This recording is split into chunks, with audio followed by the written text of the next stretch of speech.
Hello out there. This is DZ, your Overlord Dezeran, and welcome back to Let's Play It Moves. Now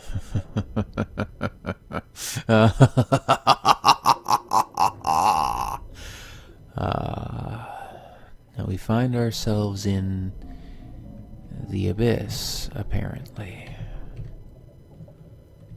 Where the hell? We can't go up.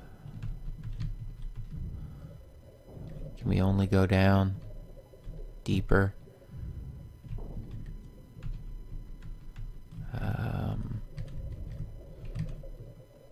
Oh. Ooh, We're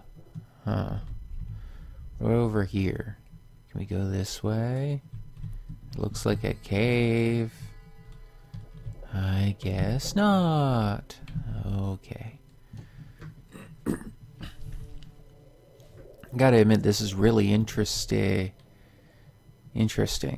Okay, for a second there, from this angle, looked a little odd, but no, okay. Hey fish. Hello fishies. The hell am I going? Possibly to hell. I don't know.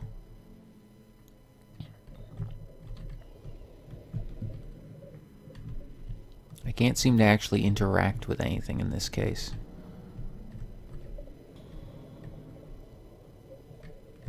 Oh, and we're going deeper. That's good. We're going deeper and deeper. Is that an eel? What the hell is this?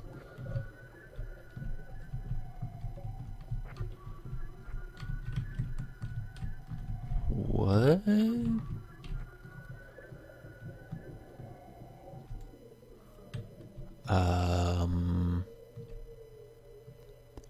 Is that a dead body? Did I just see? Okay.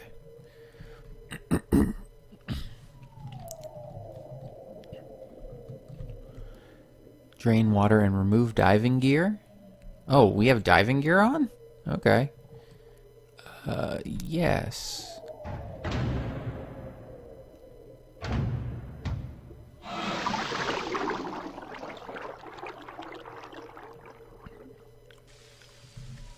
All right then. Huh. Okay. Where the hell are we now? Also, hello, sir. Read logbook? Yes. Captain Theodore Fielding, September 2nd, 2007. One of my biggest fears is deep water. Ironic when you consider the fact that I am now working on a mining station thousands of feet underwater in the Mariana Trench. I've always wondered why I was afraid and reached a simple conclusion. The true fear presented here is actually going down beneath the surface into the depths. It's a combination of all of our most common fears. 1. Fear of the dark. When you're at the bottom of a body of water, you can't see anything. It's pitch black. Have you ever tried to swim as far down in a lake as you can? It gets really dark and cold really fast. About 10 feet down. But even that's nothing compared to the deepest point on the entire crust of the Earth. Located at the bottom of the Pacific Ocean, the Mariana Trench, which is 38,000 plus feet. If you put Mount Everest at the bottom of the trench, the top of the mountain would still be over a mile below the surface of the ocean. Everything below you is complete darkness, and this definitely plays into our collective fear of the dark. 2. Fear of suffocating. Have you ever gotten to the point where you swam down too far in the swimming pool and you seriously considered the fact that you might not make it back to the top before you ran out of breath? If you've ever been roughhousing as a kid with blankets and pillows and you accidentally got pinned down inside of a sleeping bag or something, and you get to that point where laughter temporarily turns to screaming, You know what a scary concept not being able to breathe is. Even if you have scuba gear with you down in that deep, dark abyss, there's a chance a valve could pop out or you could run out of oxygen. You can't see, and you can't really take a deep breath. Could it get worse? Yes. 3. Fear of the unknown. There are over 1 million species of creatures in the ocean, and scientists estimate there are an additional 9 million species yet to be discovered. That means we only even know what 11% of the creatures in the ocean are. Most of the beings in the ocean are things mankind has never even seen or heard of. Who knows what could be down there? Think about a time when you were walking in a dimly lit basement trying to find something. All of a sudden, something brushes up against the back of your neck. They become airborne similar... What? Oh, they become airborne similar to a frightened cat and instantly turn around and shine their flashlight to see what it was. It's never anything actually scary.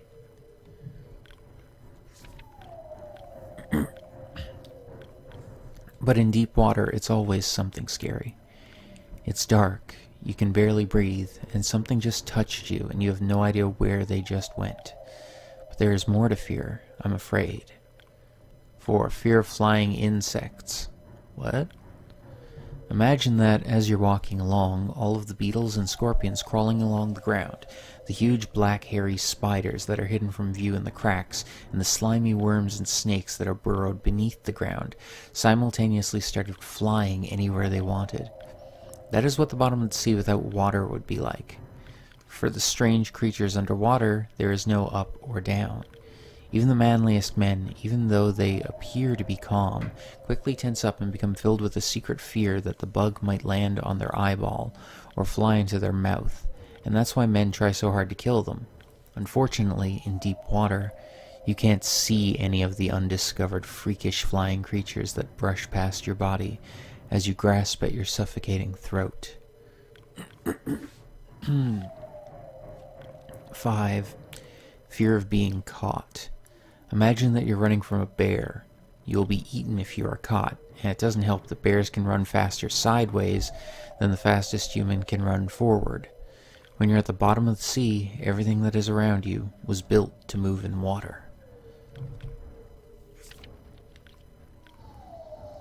If something truly frightening, like a shark or a giant squid, caught sight of you, you could turn the other way and flail about all you want, but the monster will catch up with you in a split second. You can't get away from anything. Even if you had the wherewithal to see and breathe, you couldn't run from danger. It would simply find you and devour you. There are lots of places that I wouldn't want to be, such as trapped in a burning house, or alone in the vacuum of space. But in the burning house, at least I can see, and in space, at least there aren't any creatures that could get me. I don't know about that. There are no other places in the universe that combine as many common fears as 7 miles below the surface of the Pacific Ocean. It is because of the combination of all of these fears that I am so horrified by deep water. Okay.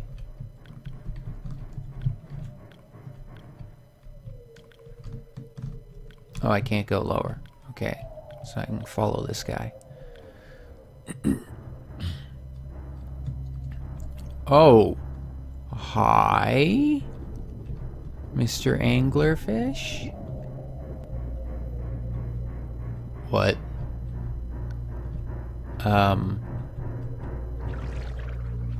Sir? How are you? Wait.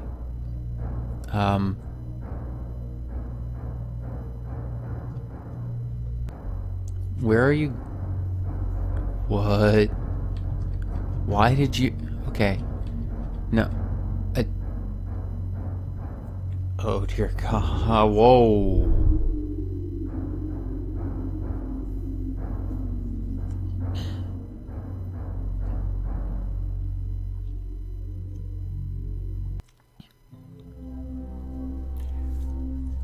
Okay.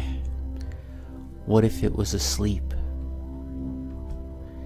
It hadn't so much as breathed since I had woken up. Perhaps it was resting, believing that it had finally got me, that I was finally in its grasp. Or perhaps it was toying with me. After all, it had been doing just that for countless nights. And now, with me under it, pinned against my mattress with no mother to protect me, maybe it was holding off, savoring its victory until the last possible moment, like a wild animal savoring its prey.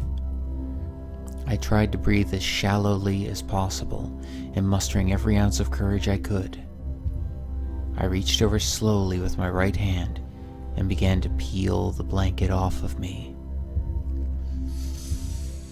What I found under those covers almost stopped my heart. I did not see it, but as my hand moved the blanket, it brushed against something. Something smooth and cold.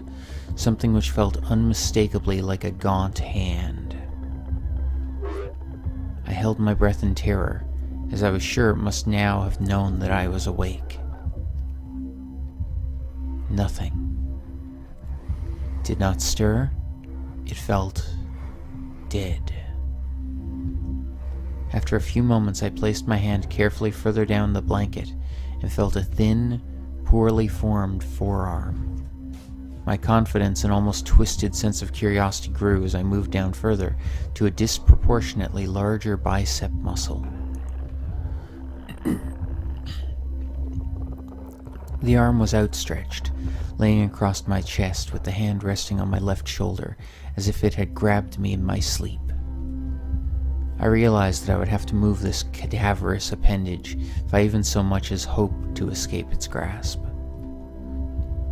For some reason, the feeling of torn, ragged clothing on the shoulder of this nighttime invader stopped me in my tracks.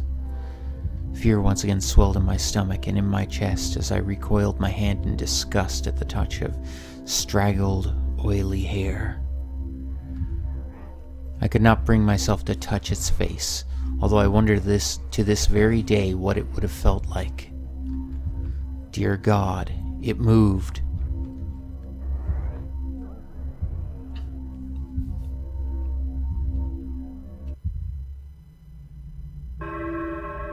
Oh my God, there's more!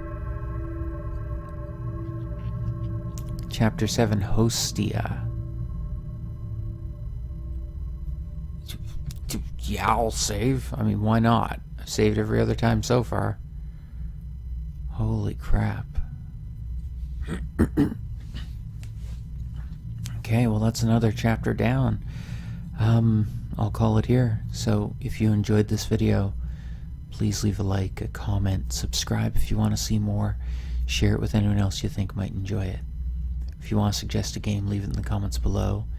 Check out links in description for It Moves if you want to give this a try for yourself.